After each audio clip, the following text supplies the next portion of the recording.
It's the final night of Leagues Cup Phase 1 in the group stage, and that's on Thursday, August 7th. I wanted to do this video after all the games finished on Wednesday night so we could get a clear picture of the standings and what everybody needed. We only have 5 games in this final night. Many teams already eliminated, so there's a few games with nothing on the line here. Heading into these final day, we have 8 days of games so far, 49 games. Both teams to score bets just keep cashing, 38 and 11. Both teams to score over 2.5, 31 and 18.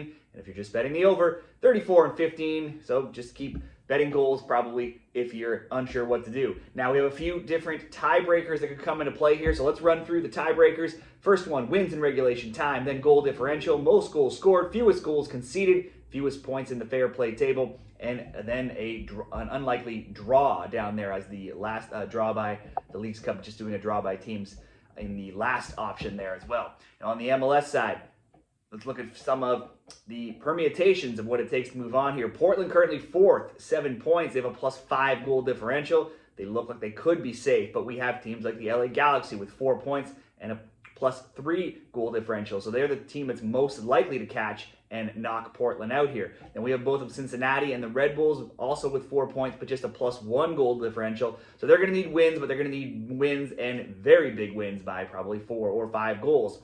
Over on the LigaMX side, a lot rides here for Juarez. They're 5th in Group B, 1-1-0, 5 points, a +3 goal differential. They can still actually pass, though, every team that's above them if they get 3 points, passing anybody from 4th, 3rd, 2nd, or 1st.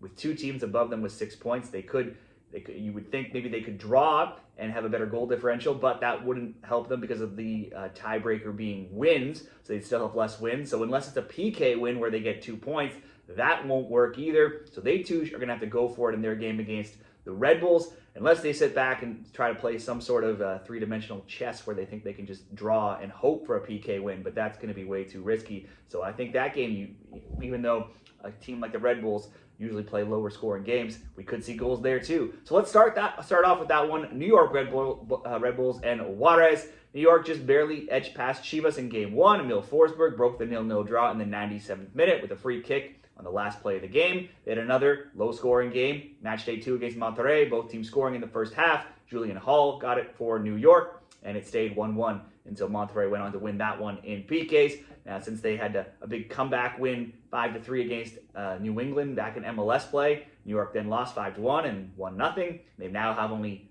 won twice in their last 10 games. They've kept just 1 clean sheet in 10 games, and that being on match day 1. Under 2.5 has hit in 6 of 9 Red Bulls games. So they might actually, and have been, one of the few teams to avoid betting overs with. Let's go over to Juarez here. Their opponents, 9th in the Clausura last season, played a lot of low-scoring games themselves, only scoring 16 times, allowing 21 in their 17 games.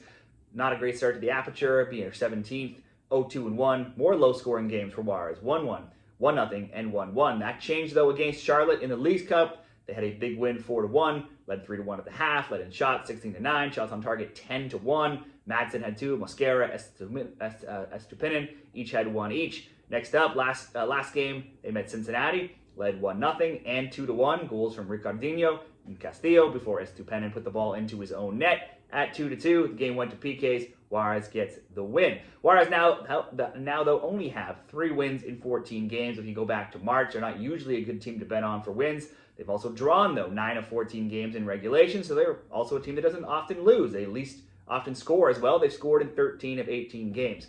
Both of these teams still alive to move on to the quarterfinals. New York games have been very low scoring. Under is a rare bet in this tournament, and so rare that if you did like an under, you could probably get some good odds in this game. Under 2.5, +135. Under 3.5, -188. A parlay leg of under 4.5, -450. I saw all of those odds yesterday when I was checking out the odds for this game. They need 3 points, though, and a 4-goal win for any chance, so that kind of takes out the thought of going for the unders here because it just doesn't do anybody any good. Juarez games have also seen 5 and 4 goals, and their 6 goals that they scored through the first 2 games was the most of any LigaMX team through the first 2 match days.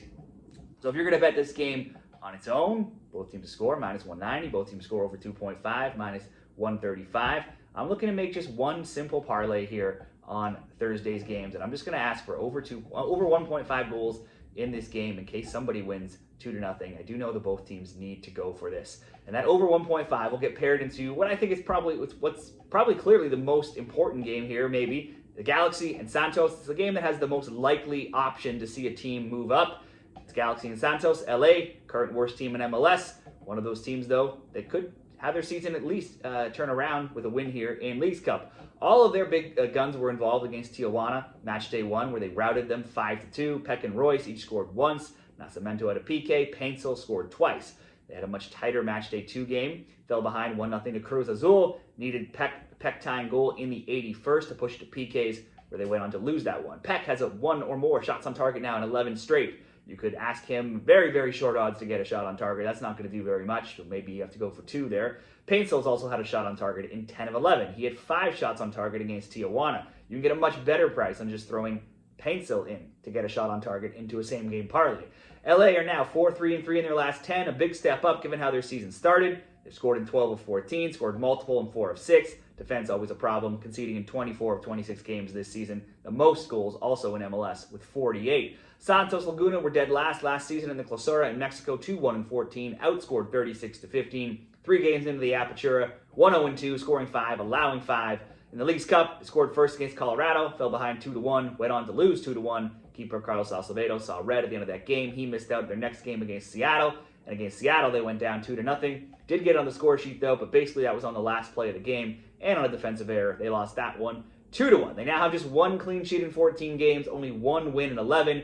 With Santos Laguna eliminated. LA Galaxy at home, you'd have to favor the Galaxy. They're starting to play better. They have something to play for here. They are going to need, though, to win by at least 2. So you could bet them to win, to score 2. LA Galaxy to win, both teams to score, since they don't usually keep clean sheets, but there's nothing on the line for Santos, so it's always possible they could just lay down here. For the by itself, LA Galaxy to score over 1.5, Paintsel to have a shot on target would be -150 if you want to throw Galaxy to win. So at 3 option same game parlay, -110. For this parlay for the video, we're going to go at Galaxy over 1.5 goals, Paintsel to have a shot on target, and New York and Juarez over 1.5, so we can get just about even money, -108 when I made that bet before I went to bed there last night after the Wednesday games.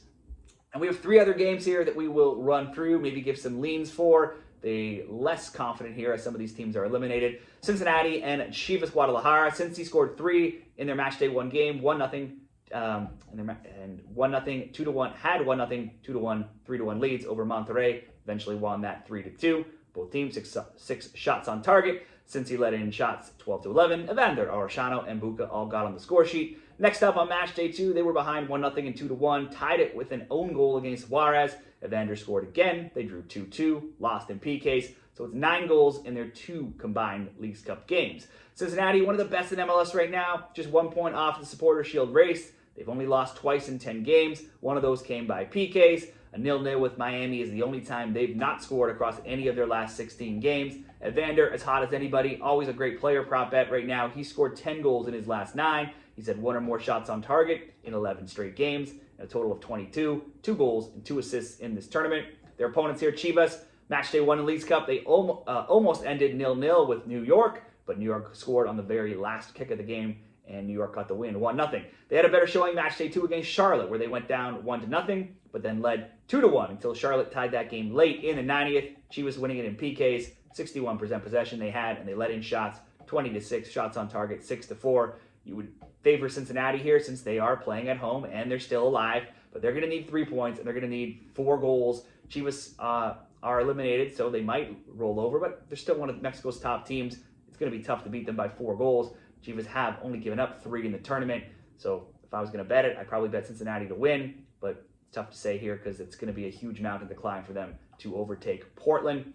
So you could also just take Evander to have a shot on target and throw that into a same-game parlay or just a parlay into the first parlay maybe just to bump it up if you wanted. Next up, Monterrey and Charlotte. Both teams are eliminated. This one's very tough to bet here. Monterrey, match day 1, Bertarami Canales scored against Cincinnati. Bertarami's came late, though, in the 94th minute. Monterrey were down 3-1 already in that game. Too little, too late. They lost 3-2. Next up, Red Bulls both scored in the first half. Canales again, and it stayed 1-1, needing PKs, and Monterrey won.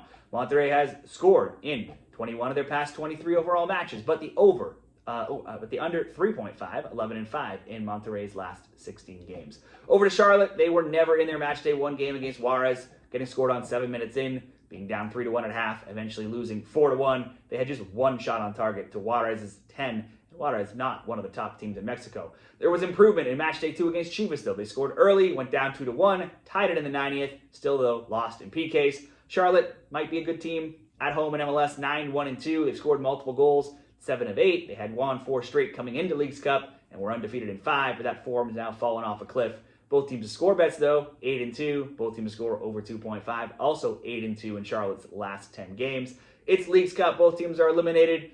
Tough to bet this with nothing on the line. You expect possibly some rotation, but since it's Leagues Cup, maybe we see some goals. Both teams to score. We did see 2 teams eliminated last night, Atlanta and Atlas, and there was 5 goals in that game. You could also possibly just look to player props if they play. Bertarami, Canales, both been good. Canales getting points in both games. Maybe some shot props or goals or assists there. In the final game, Cruz Azul in Colorado. Both teams are out here. Another game tough to handicap. Cruz Azul still looking for redemption after that terrible start.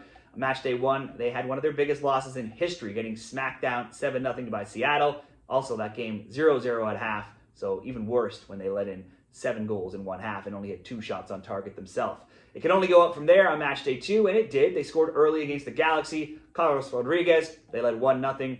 LA tied it, though, in the 81st. Cruz Azul did get the win in PKs, 8-7. They had 20 shot attempts to 4, 6-3 in shots on target. Over to Colorado, they reversed some of their poor recent form in MLS, got all 3 points on match day 1, where they beat Santos 2-1. They had 2 goals from Rafa Navarro. They could not replicate that match day 2 against Tijuana. They went down 2-0, only could manage 1 own goal, lost that one 2-1. Tijuana led in the shots, 20-13, shots on target 9-4. Colorado have only won 5 of 19 and 2 of 8 after these 2 Leagues Cup games. Their games, though, usually see goals, 6-3, 3-3, 6-4, 3, and 3. They've allowed 3 goals in 4 of 8, in 3 of 6, and in 2 of their last 4. Mihalovic was out for personal reasons in match day 2, with nothing on the line here. Possibly might assume he could be out again here.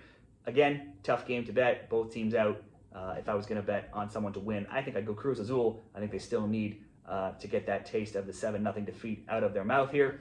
Or you could just make a very, very simple parlay if you had to bet on all of the games and maybe go Cruz Azul, Colorado, Cincy, and Chivas, and Monterrey and Charlotte just over 1.5. That would be around -150. Not going to pay you very much, but probably a relatively simple bet there. And like I said, also maybe look at some player props, Bertarami, Canales, if they're playing. So those will be the leans and the one best bet parlay between the 2 games. I'll put that in the graphic at the end. Let me know what you like, and good luck on Thursday.